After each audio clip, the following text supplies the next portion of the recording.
Hello everyone, this is Ethan from National Powersports. Today we're going to take a look at this 2007 Harley-Davidson Softail Night Train with 18,382 miles.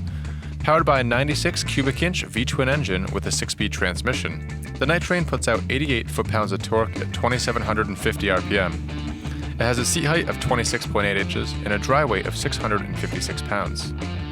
This bike has been upgraded with a Thunderheader exhaust, profile lace front wheel, Badlander seat, ape-hanger handlebars, foot pegs, grips, fuel caps, steel braided brake lines and cables, and quick detach backrest hardware. It's also been custom painted. Rather than describing any cosmetic flaws, which can be very subjective, we have taken this high-resolution video so that you can get an exact representation of what this vehicle looks like in real life.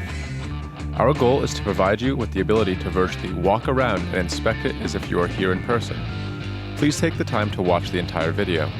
If you have any questions about this vehicle, our sales team can be reached at the number provided at the end of the video.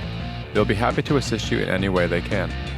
This bike has been fully serviced and detailed and comes with a 30-day nationwide warranty. We've also purchased a CycleCheck's vehicle history report. To view a copy of this report, click on the link on the right side of the screen.